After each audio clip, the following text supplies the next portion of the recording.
सामने बैठे शासन के आला अधिकारी, माननीय विधायकगण और सम्मानित नागरिकगण, इस सभागार में आज सब मिलकर भारत के इतिहास, संवैधानिक इतिहास के सुनहरे पल को लिखने का कार्य कर रहे हैं। कल देश के गणतंत्र बनने के 75 वर्ष पूर्ण होने का हमने उत्सव मनाया और जिस संविधान की नींव पर यह गणतंत्र खड़ा हुआ, उसी संविधान के अंतर्गत बुने गए एक बेहद संवेदनशील स्वप्न को मूर्त रूप देने का आज हम पुनीत कार्य कर रहे हैं। हमारे संविधान के अनुच्छेद 44 के अंतर्गत संविधान के निर्माताओं ने आह्वान किया था कि राज्य भारत के समस्त राज्य क्षेत्र में नागरिकों के लिए एक समान नागरिक संहिता प्राप्त करने का प्रयास करेगा। आज उस आह्वान पर खरा उतरने वाला उत्तराखंड देश का प्रथम राज्य बन रहा है। एक लाइन में कहूं तो इसका सारा श्रेय हमारे माननीय मुख्यमंत्री जी को जाता है। समान नागरिक संहिता का विषय कोई नूतन विषय नहीं है। हमारे जनमानस को यह लगभग 100 साल से तो जरूर आंदोलित कर रहा है। आप सभी जानते हैं, आजादी के ठीक पहले समान नागरिक संहिता को लेकर अंबेडकर जी ने एक मुहिम चलाई थी। उसमें बहुत सारे लोग शामिल थे, लेकिन उसके प्रणेता के रूप में अंबेडकर जी थे। उन्होंने एक ड्राफ्ट भी तैयार किया था।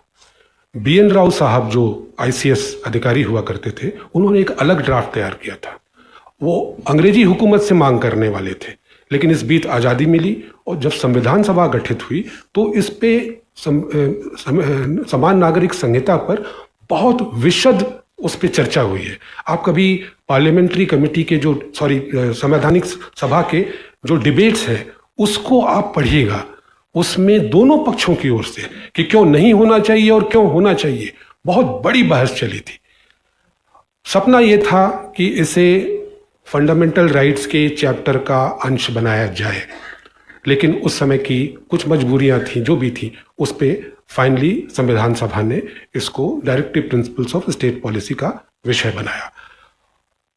समय समय पर माननीय सर्वोच्च न्यायालय ने एग्जीक्यूटिव को ललकारा है। आप उनके जजमेंट पढ़िए, सीरीज ऑफ जजमेंट्स माननीय सुप्रीम कोर्ट के, कि आप यदि वो डिस्पोजल नहीं हो पाता है तो ऑटोमेटिकली स्केलेट हो जाएगा हायर लेवल पे। यदि सब रजिस्ट्रार ने 15 दिन पे नहीं किया, उस आदमी को कहीं जाने की जरूरत नहीं है। वो अपने आप रजिस्ट्रार 15 दिन में नहीं किया, अपने आप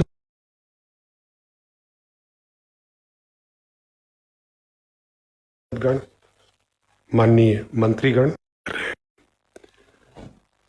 हमारे जनमानस को यह लगभग 100 साल से तो जरूर आंदोलित कर रहा है। आप सभी जानते हैं, आजादी के ठीक पहले समान नागरिक संहिता को लेकर अंबेडकर जी ने एक मुहिम चलाई थी। उसमें बहुत सारे लोग शामिल थे, लेकिन उसके प्रणेता के रूप में अंबेडकर जी थे। उन्होंने एक ड्राफ्ट भी तैयार किया था। BN राव साहब जो ICS अधिकारी हुआ करते थे, उन्होंने एक अलग ड्राफ्ट तैयार किया था। वो अंग्रेजी हुकूमत से मांग करने वाले थे, लेकिन इस बीच आज़ादी मिली और जब संविधान सभा गठित हुई तो इस पे समान नागरिक संहिता पर बहुत विशद उस पर चर्चा हुई है। आप कभी पार्लियामेंट्री कमेटी के जो संवैधानिक सभा के जो डिबेट्स हैं उसको आप पढ़िएगा। उसमें दोनों पक्षों की ओर से कि क्यों नहीं होना चाहिए और क्यों होना चाहिए, बहुत बड़ी बहस चली थी। सपना यह था कि इसे फंडामेंटल राइट्स के चैप्टर का अंश बनाया जाए, लेकिन उस समय की कुछ मजबूरियां थी, जो भी थी, उस पर फाइनली संविधान सभा ने इसको directive principles of state policy का विषय बनाया। समय समय पर माननीय सर्वोच्च न्यायालय ने एग्जीक्यूटिव को ललकारा है। आप उनके जजमेंट पढ़िए, सीरीज ऑफ जजमेंट्स माननीय सुप्रीम कोर्ट के, कि आप UCC लेकर आइए, जिसको कह सकते हैं ऑलमोस्ट जैसे कोंचा जा रहा था एग्जीक्यूटिव को, लेकिन अब तक नहीं हुआ। आज ये हो रहा है, यह हमारे लिए बहुत ही हर्ष का विषय है। आप सबको मालूम है कि संहिता बनाने के लिए एक समिति बनी थी, जिसकी अध्यक्षता माननीय न्यायमूर्ति रंजना प्रकाश देसाई जी कर रही थी, और उसमें हाई कोर्ट के retired chief justice Pramod Kohli साहब भी शामिल थे। इस रूल मेकिंग कमेटी के 3 सदस्य भी उसके सदस्य थे। उस समिति ने अपनी रिपोर्ट, वो समिति तो गठित हुई मई 2022 में, उन्होंने रिपोर्ट सबमिट की फरवरी 2024 में और उस पर राष्ट्रपति का एसेंट मिला मार्च 2024 में। और उसी समय नियमावली समिति बनी, तो नियमावली समिति ने तत्समय अपना काम प्रारंभ किया और अक्टूबर 2024 में नियमावली समिति ने ड्राफ्ट नियमावली के साथ अपनी एक रिपोर्ट राज्य सरकार को पेश कर दी। जो नियमावली बनाई गई उसको बनाते समय, मैं संहिता की तो चर्चा नहीं करूंगा, वो तो पब्लिक हो चुका है, काफ़ी उस पर बहस हो चुकी है, तो मैं अपनी बात केवल नियमावली पर केंद्रित करूंगा। तो जो नियमावली बनाई गई, नियमावली बनाते समय नियमावली समिति ने किन चीज़ों का ध्यान रखा, किन चीज़ों का अध्ययन किया, कहाँ से उनको प्रेरणा मिली। तो सबसे पहले तो संहिता है, कोड है, वो तो बाइबल हो गया नियमावली बनाने के लिए, वहीं से नियमावली का उद्गम होता है। लेकिन इसके साथ साथ जब संहिता बनाई जा रही थी उस समय भी और नियमावली बनाते समय भी लॉ कमीशंस के अनेकों रिपोर्ट्स हैं फैमिली लॉ पे। आप प्लीज कभी जाके उसको भी पढ़िएगा, लॉ कमीशन के वेबसाइट पे है, सबको पब्लिकली अवेलेबल है, पढ़िएगा। उसमें उन्होंने तफसील से कई बिंदुओं की चर्चा की है, वहां से भी हमने प्रेरणा ली। पार्लियामेंट्री कमिटीज की रिपोर्ट है, तरह तरह के विषय जो फैमिली लॉ से संबंधित है, उसमें बहुत विशद चर्चा हुई है समय समय पर, आप उसको पढ़िए। समिति ने उसको पढ़ के वहां से भी अपनी प्रेरणा ली है। और तीसरी चीज, जब वो संहिता बनाई जा रही थी तो समिति के कम से कम 3 सदस्यों ने, कई जगह पे कुछ बाकी सदस्य भी गए थे, लेकिन 3 सदस्य पूरे राज्य का दौरा कर रहे थे और जाकर जनसंवाद स्थापित किया गया था। वहां जाकर उनका दुख दर्द समझने की कोशिश की गई थी कि हम जो करने जा रहे हैं उसे कोई पीड़ा होगी, आपका कोई सुझाव है। मोटे तौर पे उन्होंने बहुत सारी चीजें बताई थी, बहुत सारी चीजें अव्यक्त भी होती हैं जो आप बॉडी लैंग्वेज से पकड़ते हैं। एक जो संदेश वहां से मिला था उसको मैं 3 पंक्तियों में बयां जरूर करना चाहूंगा, जो बार बार वो कह रहे थे, कुछ लोग जो ज्यादा जानते हैं इंसानी दर्द और पीड़ा को कमतर पहचानते हैं। ये हमारे, जब हम लोग गए थे, उन्होंने मौन भाषा में, व्यक्त भाषा में ये प्रकट किया था। तो उनका कहना था कि इसको आप सरलीकरण कीजिए। न्यायिक प्रक्रिया से भी लोग आहत होते हैं, प्रशासनिक प्रक्रिया से भी लोग आहत होते हैं, उसको ऐसा बनाइए कि लोगों को पता रहे कि क्या होने वाला है, पारदर्शी हो और सरल हो। ये उनका संदेश था। इन सब को ध्यान में रखकर नियमावली समिति ने अपनी नियमावली का ड्राफ्ट तैयार किया। इस पे किस चीज पे फोकस किया गया? नियमावली समिति ने जब नियमावली बनाई तो पहला फोकस था time bound delivery of services with transparency and accountability. ये एक मंत्र रहा हमारा, जिसमें हमने कहा कि सारी सर्विसेज टाइम बाउंड होंगी। तो आप देखेंगे कि जो रजिस्ट्रेशन का मामला है, जैसे शादी विवाह का रजिस्ट्रेशन ले लिए, लिव इन रिलेशनशिप के रजिस्ट्रेशन ले लीजिए, वहाँ ये सुविधा दी गई कि आप एप्लीकेशन जो देंगे वो सब रजिस्ट्रार को जाएगा, सब रजिस्ट्रार उस पर एक संक्षिप्त जांच करेगा। लेकिन ये सारी प्रक्रिया एक निर्धारित अवधि के अंतर्गत पूरी की जानी होगी। समिति ने तो शायद 15 दिन का समय रखा था, लेकिन मुझे नहीं मालूम है जो अंतिम रूप से जो रूल आ रहा होगा, हो सकता है समय कुछ बदला हो, लेकिन एक निर्धारित अवधि के अंतर्गत उसका डिस्पोजल करना होगा। और यदि वो डिस्पोजल नहीं हो पाता है तो ऑटोमेटिकली स्केलेट हो जाएगा हायर लेवल पे। यदि सब रजिस्ट्रार ने 15 दिन पे नहीं किया, उस आदमी को कहीं जाने की जरूरत नहीं है, वो अपने आप रजिस्ट्रार के डैशबोर्ड में आ जाएगा। रजिस्ट्रार को 15 दिन में करना है। यदि रजिस्ट्रार ने भी 15 दिन में नहीं किया, अपने आप रजिस्ट्रार जनरल को चला जाएगा, रजिस्ट्रार जनरल को 15 दिन में करना है। कहने का मतलब है कि लोगों को कहीं जाने की जरूरत नहीं है। एक बार आप हमारे सिस्टम में आएगा तो सिस्टम आपका ध्यान रखेगी। तो ये, और इसमें उत्तरदायित्व का निर्धारण भी होगा। यदि आपने 15 दिन में नहीं किया तो उत्तरदायित्व के निर्धारण की भी व्यवस्था की गई। यह भी देखा गया कि जैसे शादी के रजिस्ट्रेशन का ही मामला लेते हैं, कभी कभी ना बहुत जल्दबाजी होती है लोगों को। जैसे उत्तराखंड का आदमी विदेश से आया, यहाँ शादी किया, वीज़ा लगवाने के लिए या पासपोर्ट बनवाने के लिए मैरिज के रजिस्ट्रेशन सर्टिफिकेट की जरूरत होती है। उनके लिए तत्काल सेवा की व्यवस्था की गई। उनसे कहा गया है कि टाइम को कट शॉर्ट किया जाएगा, 15 दिन की जगह हमने तो 3 दिन कहा था। अगेन रूल में कुछ और अवधि हो सकती है, लेकिन कम अवधि में उसको रजिस्ट्रेशन का सर्टिफिकेट मिल जाए, ये व्यवस्था की गई। लोगों की सुविधा के लिए अगेन, ताकि उनको दिक्कत न हो, आप सबको मालूम है कि उत्तराखंड में वर्ष 2010 में मैरिज के अनिवार्य रजिस्ट्रेशन के संबंध में एक एक्ट लाया गया था। उससे सभी लोग आच्छादित थे। उसमें बहुत सारे लोगों ने अभी तक रजिस्ट्रेशन नहीं कराया गया। उनको एक विंडो ऑफ अपॉर्चुनिटी दी गई। उनसे कहा गया कि जिस दिन से एक्ट लागू होगा, यानी आज से लागू हो रहा है, इससे एक नियत अवधि के अंतर्गत यदि आपने उस एक्ट में अपना रजिस्ट्रेशन नहीं कराया था तो अब आप आइए, हम आपको सरलीकृत प्रक्रिया के अंतर्गत आपके विवाह का रजिस्ट्रीकरण करेंगे। इसी प्रकार से हम सभी जानते हैं कि मुस्लिम समुदाय में पॉलीगेमी की व्यवस्था रही है और आज से वो समाप्त होने वाली है। लेकिन जो लोग पॉलीगेमस रिलेशनशिप में ऑलरेडी हैं, आज के एक्ट के लागू होने के पहले उनका भी रजिस्ट्रेशन होगा।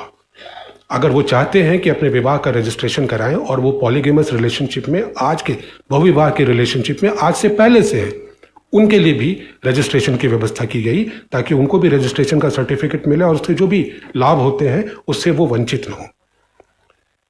इसी प्रकार यदि किसी ने विवाह विच्छेद किया आज से पहले अपने कस्टमरी लॉ के अंतर्गत, यानी किसी कोर्ट के माध्यम से नहीं, कस्टमरी लॉ में विवाह विच्छेद हो गया, उनके लॉज हैं, उसको भी हम रिकॉग्नाइज करेंगे। और अगर विवाह विच्छेद का सर्टिफिकेट चाहिए तो वो भी आके हमारे यहाँ अप्लाई कर सकते हैं।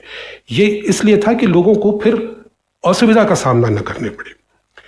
अगर सब रजिस्ट्रार काम नहीं करता तो कोई भी व्यक्ति उसके खिलाफ शिकायत दर्ज कर सकता है। शिकायत को भी एक टाइम बाउंड तरीके से उसका डिस्पोजल करने का हमने प्राविधान किया।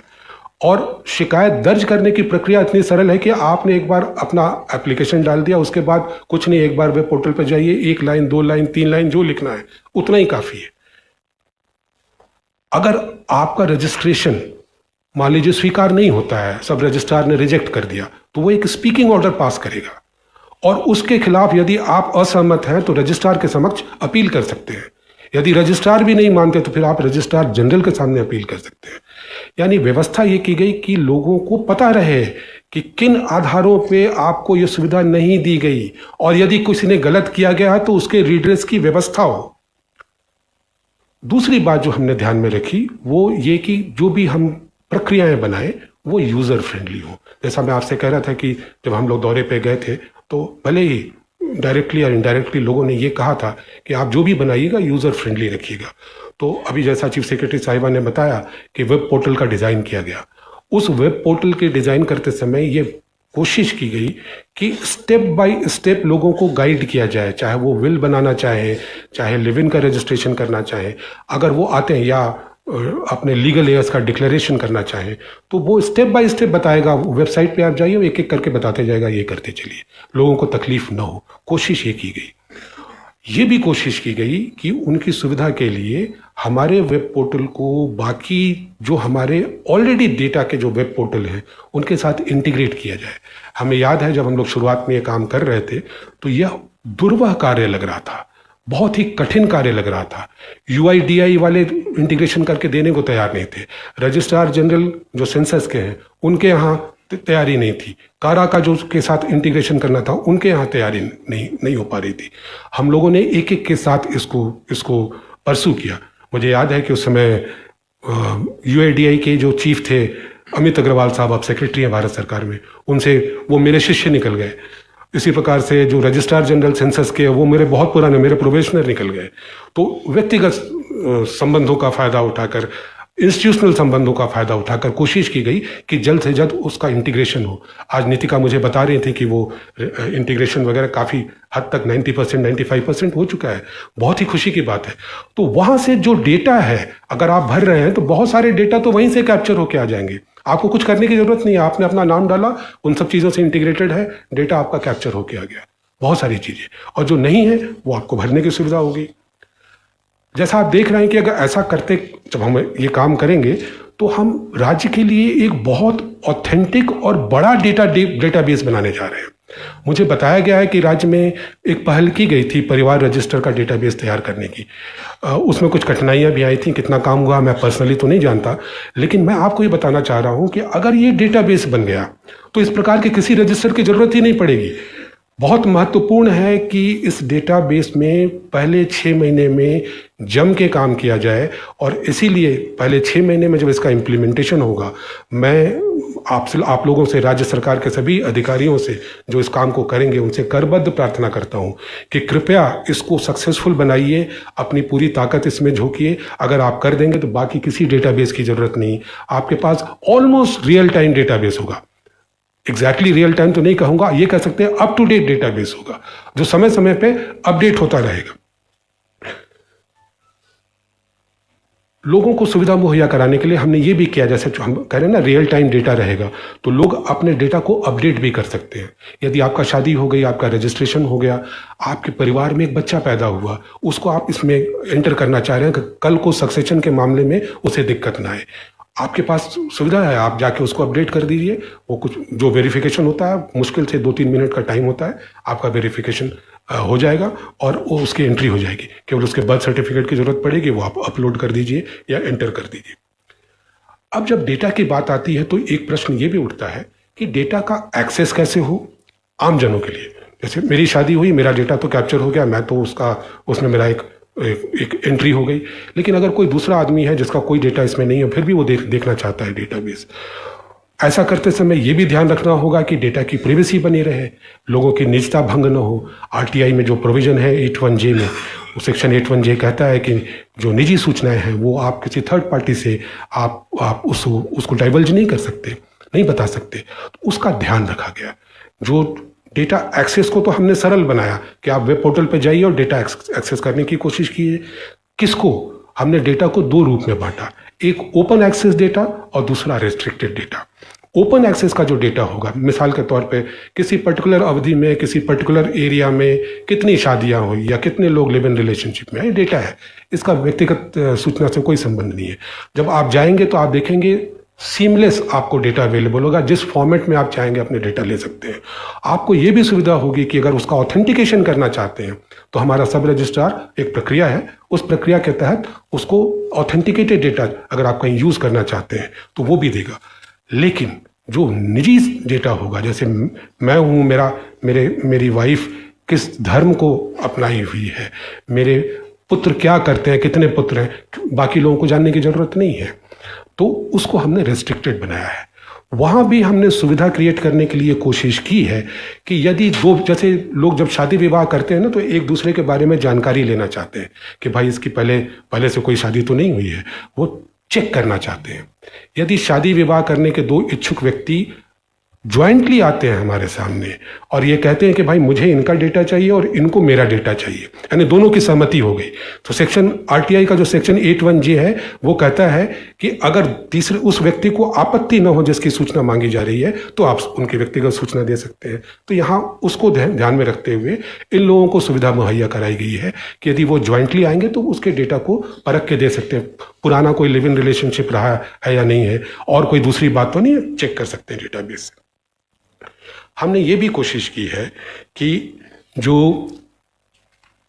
नियमावली में जो पर्सनल रिलेशनशिप के मामले न्यायालय में जाते हैं, यदि वहाँ कोई विवाद होता है और उनके विचारार्थ कुछ मामला आता है, तो नियमावली समिति ने उस पर बहुत गहराई से जाकर बड़े विस्तार में उसकी प्रक्रिया को निर्धारित करने की कोशिश की थी। मेरे इल्म में लाया गया है कि शायद वो जो अंतिम रूप से जो नियमावली बनाई जा रही है उसमें शामिल नहीं है, लेकिन मुझे पता नहीं है नियमावली में क्या शामिल है और क्या नहीं शामिल है।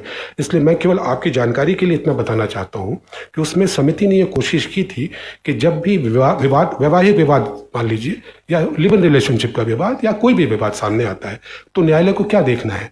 मिसाल के तौर पर यदि शादी विवाह को अकृत किया जाना है, उसको नलिटी की जानी है, उसको वॉइड डिक्लेयर किया जाना है, और उसमें एक ग्राउंड आता है कि भाई because of unsoundness of mind I want to declare this marriage void, मैं इस शादी को अकृत करना चाहता हूँ, चाहती हूँ, क्योंकि मेरा जो साथी, जीवन साथी है, वो शुरू से ही मानसिक रूप से विक्षिप्त रहा है, हमें पता नहीं था। उस समय न्यायालय क्या देखेगी, उसकी हमने विशद रूप में, जो मैं कह रहा था, पार्लियामेंट्री कमेटी और सभी रिपोर्ट, लोगों की विचार जानने के बाद उसमें व्यवस्था की थी। इसी प्रकार से लोग बताते हैं कि जो डिवोर्स का मामला होता है उसमें मेंटेनेंस एलिमोनी के संबंध में दिक्कतें आती हैं लोगों को। डिवोर्स का मामला तय होने में देर होती है क्योंकि पहले तो मेंटेनेंस ही तय करने में न्यायालय बैठ जाती है।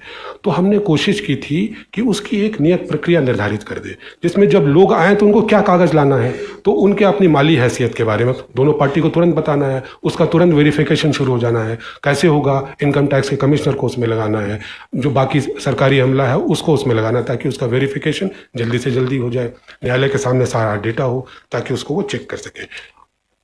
अगेन आई थिंक मेरे हिसाब से शायद जो मुझे जानकारी है इन सब चीज़ों को अंतिम इसमें नियमावली में नहीं रखा गया है, लेकिन इस पर भी कभी ना कभी सरकार को गौर करना चाहिए कि इस प्रकार की जो चीज़ें समिति ने सुझाव अपने नियमावली में किया था, आगे आकर किस प्रकार से उसको मेन स्ट्रीम किया जा सकता है। मैंने ये भी हमने व्यवस्था की थी कि जो विवाद के मामले आते हैं वो पहले रिकन्सिलिएशन के माध्यम से जाए, मीडिएशन हो, मीडिएशन किस प्रकार से किया जाए उसका खाका हमने खींचा था। अगर कोई व्यक्ति है जो अपने लीगल एयर्स डिक्लेयर करना चाहता है, क्या होता है कि जब सक्सेशन का मामला आता है, कोई व्यक्ति इंटेस्टेट बिना कोई वसीयत के, बिना कोई विल के उसका देहांत हो गया, तो उसके जो सक्सेसर्स होते हैं उसको अपना सक्सेशन सर्टिफिकेट लेने में पसीने छूट जाते हैं। तो हमने व्यवस्था की कि कोई भी व्यक्ति जीवित रहते हुए अपना एक डिक्लेरेशन कर सकता है लीगल एयर्स का। वो केवल डिक्लेरेशन होगा, यदि वो चैलेंज नहीं होता है तो सक्सेशन उसी के आधार पर निर्धारित हो जाना चाहिए जो स्कीम एक्ट में दिया गया है उसके अनुसार। तो इस बहुत सारी सुविधाएं हमने क्रिएट करने की कोशिश की थी, जिसमें से हो सकता है कुछ इसमें ना हो, लेकिन उस पर बाद में भी विचार हो सकता है। मैं सारी चीज़ें तो रूल्स की और एक्ट की यहाँ नहीं बता सकता। मैंने एक हिंट आपको दिया है कि किस प्रकार का प्रयास इस समिति द्वारा किया गया है। आज का दिन जो ऐतिहासिक दिन है, इसको इस मुकाम तक लाने के लिए केवल एक आदमी ने इसमें अपना योगदान नहीं दिया है, इसमें अनेकों लोगों का योगदान रहा है। हमारी रिपोर्ट्स में उसका तफसील से वर्णन है, लेकिन आज मैं कुछ उन नामों का जरूर जिक्र करना चाहूँगा, उनको धन्यवाद देना चाहूँगा समिति की ओर से, प्रदेश की जनता की ओर से, कि उन्होंने जिस प्रकार से काम किया वो उसकी जितनी भी सराहना की जाए वो कम है। और उसमें सबसे पहले मंच पर आसीन हमारी चीफ सेक्रेटरी राधा रतूड़ी जी हैं। ये जब कमेटी बनी थी उस समय गृह विभाग इनके अधीन था। इन्होंने हमारी सुविधाओं का ऐसा ध्यान रखा कि सीमलेस तरीके से हम काम कर पाए। जब भी जरूरत पड़ी हमेशा उपलब्ध रही आप। शैलेश बगौली जी जो अभी कहाँ हैं शैलेश जी? हाँ, शैलेश जी जो अभी पुष्प गुच्छ दे रहे थे, इन्होंने इतना लग के इसमें काम किया है। और मैं बता रहा हूँ, मैंने व्यक्तिगत रूप से भी बोला है, प्रदेश को शैलेश आपसे बहुत बहुत आशा है। आप इसको बिल्कुल इम्प्लीमेंट कीजिए और बढ़िया से इम्प्लीमेंट कीजिए। आपका नाम बिल्कुल नेशनल और इंटरनेशनल लेवल पे आएगा और आपने बहुत मेहनत से काम किया है। मैं उसका सम्मान करता हूँ और उम्मीद करता हूँ कि आप उसी तरह से इसमें जुड़े रहेंगे। तत्कालीन डीजीपी जिन्होंने, चूंकि हमारा जो समिति थी वो पुलिस मुख्यालय पे एंकर्ड कर दी गई थी, तो पहले तो हमें डर लगा था भाई कहीं पुलिसिया मामले में न फंस जाए, हम लोग दाएं बाएं न करें। लेकिन अभिनव कुमार जी का मैं धन्यवाद देना चाहूँगा कि उन्होंने कभी भी हमें कष्ट आने नहीं दिया। उन्होंने सारी प्रक्रिया को इतना सीमलेस रखा कि हमें कभी कोई कष्ट नहीं आया। आज जब हम इतिहास की रचना कर रहे हैं तो हमें दो नामों का धन्यवाद जरूर देना चाहिए जो कि संहिता बनाने वाली समिति में थी। पहली न्यायमूर्ति रंजना प्रकाश देसाई जी हैं जिन्होंने उसकी अध्यक्षता की थी, जिनके मार्ग निर्देशन में ये पूरा काम संपन्न हुआ। और दूसरे न्यायमूर्ति प्रमोद कोहली जी, जिनका ज्ञान इतना विशद था, उन्होंने हम लोगों को इतना हमारा ज्ञान बढ़ाया। मैं तो सीख के खुश हूँ उस समिति में शामिल होकर कि उन्होंने अपने विशद ज्ञान का हमें फायदा दिया। मैं शुक्रगुजार हूँ प्रोफेसर सुरेखा डंगवाल जी का। उत्तराखंड के नस नस को पहचानने वाली कोई महिला मैंने देखी, महिलाओं का दुख दर्द समझने वाली कोई मैंने देखी तो सुरेखा जी हैं। इन्होंने समय समय पर हमारा मार्गदर्शन किया है, हम इसके लिए आपके आभारी हैं। अमित सिन्हा साहब हैं, पुलिसिया चातुर्य से भरपूर आदमी हैं। मैं इसको आप लीजिएगा कॉम्प्लीमेंट के अनुसार, प्लीज़ ऐसे मत लीजिएगा, मैं सराहना में कह रहा हूँ। इन्होंने इतने व्यस्त थे लेकिन समय समय पर समिति में आके, जब भी इनको बुलाया गया, आके इन्होंने बढ़ चढ़ के हमारा मार्गदर्शन किया कि जब भी पुलिस के साथ इंटरफेस होगा या जनता के साथ, आईटी का के माहिर खिलाड़ी हैं, तो जब शुरू में आईटी का काम कर रहा था सारा काम इनके हाथ में था, मनु जी और ये साथ में मिलकर कर रहे थे। इनका मैं धन्यवाद देना चाहूँगा। अजय मिश्रा जी, वाह वाह क्या कहने भाई, IAS अधिकारियों को मात देने वाले अधिकारी हैं, मैं इतने कह सकता हूँ। इस प्रकार से काम करते हैं कि इनको आपने काम बताया नहीं और इनका घोड़ा दौड़ना शुरू हो जाता है। मैंने बहुत कम अधिकारी देखे हैं जिन्होंने इतनी तत्परता से जिनमें कार्य करने की दक्षता है। तो अजय मिश्रा जी का मैं धन्यवाद दूंगा। इसके बाद सबसे बड़ा धन्यवाद मैं दूंगा मनु गौड़ जी को। ये जो पूरी नियमावली बनी, इसका एक एक लेटर, एक एक शब्द अपने हाथ से टाइप किया हुआ है श्री श्री मनु गौड़ जी। नियमावली बनाने के सभी विधाएं, चाहे वो रिपोर्ट जनरेशन हो, चाहे वो ड्राफ्टिंग ऑफ रूल्स हो, चाहे वो वेब डिज़ाइन हो, वेब पोर्टल के डिज़ाइन में बाबा रे बाबा क्या ज्ञान है इनका और अमित जी का। ये दोनों मिलके है तो मैं तो बिल्कुल उसमें अबोध बालक की तरह दिखाई देता था जब ये लोग चर्चा करते थे। इन्होंने इतना बढ़िया काम किया है ITDA के साथ मिलके, और इतना बढ़िया डिज़ाइन शुरू में ही उसकी जो नींव रखी बहुत ज़बरदस्त उनकी। ITDA के जो उसका इंटीग्रेशन हुआ, ज़बरदस्त काम आप लोगों ने किया है। तो ये नियमावली बन ही नहीं पाती यदि मनु गौड़ जी का इसमें योगदान नहीं होता। मैं उनके शब्दों से इसकी व्याख्या नहीं कर सकता। यहाँ गार्गी पंत हैं, गार्गी पंत यहाँ उपस्थित हैं। आइए बेटे इधर सामने आइए। मैं माफ़ी चाहूँगा, लेकिन ये लड़की है जो लॉ इंटर्न है, इसने जो मेहनत की है, मैं इसकी जितनी भी तारीफ करूँ मैं तारीफ कर ही नहीं सकता। रात दिन एक करके परीक्षा चल रही है, कुछ भी जब भी इनको मैंने लगाया, इन्होंने बहुत कड़ी मेहनत की है। मैं इनका शुक्रगुजार हूँ। आखिरकार मैं ITDA के लोगों का शुक्रगुजार हूँ। नीतिका है यहाँ? नीतिका कहाँ है? नीतिका, जिस प्रकार से आपने काम किया है, मेरा आशीर्वाद आपको है। आपने बहुत ज़बरदस्त काम किया है। राम उनियाल जी है, हाथ उठाइए। राम उनियाल जी, ITDA के साथ पूरा काम जो इन लोगों ने किया, इन दोनों ने, मेरे पास रियली वर्ड नहीं है मैं इनकी कितनी प्रशंसा करूँ। ज़बरदस्त काम हुआ है। और सबको तो मैं धन्यवाद दे चुका। जो इसके प्रणेता हैं, जहाँ से ये UCC बह के निकल रही है, जो इसके भगीरथ हैं, माननीय मुख्यमंत्री जी, इनको मैं धन्यवाद क्या दूँ। धन्यवाद देना मेरे लिए ठीक नहीं है। आपने आज से 3 साल पहले कोई संकल्प लिया कि हम यहाँ UCC लेके आएंगे, और आप लगे रहे लगातार, हमारे जैसे लोगों को हाँकते रहे लगातार कि भाई इसको हमने संकल्प लिया है, इसको पूरा करना है। आज आपके संकल्प से हम आज यहाँ इतिहास की रचना कर रहे हैं। धन्यवाद देना तो खैर बहुत मामूली चीज़ हो जाएगी, ये आपका भी है। जिस रास्ते पे लोग चलने से कतराते रहे, 75 साल में बता रहा हूँ, संविधान लागू हुए 75 साल से ज़्यादा हो गया, लोग कतराते रहे हैं, इन्होंने उस चैलेंज को स्वीकार किया। आपके लिए मैं केवल रॉबर्ट फ्रॉस्ट के एक ये कविता है, उसकी 4 पंक्तियां उद्धृत करूंगा और उसके बाद मैं अपनी बात समाप्त करूंगा। रॉबर्ट फ्रॉस्ट, आप तो इंग्लिश लिटरेचर की सुरेखा जी प्राध्यापिका रही हैं, उन्होंने बहुत अच्छी कविताएं लिखी। उसमें एक कविता है the road not taken.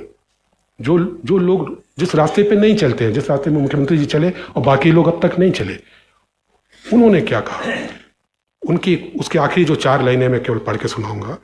I shall be telling this with a sigh, somewhere ages and ages hence. Again, I shall be telling this with a sigh. This is on his behalf. Somewhere ages and ages hence, 2 roads diverged in the wood, and I took the once less traveled by, and that has made all the difference. Thank you.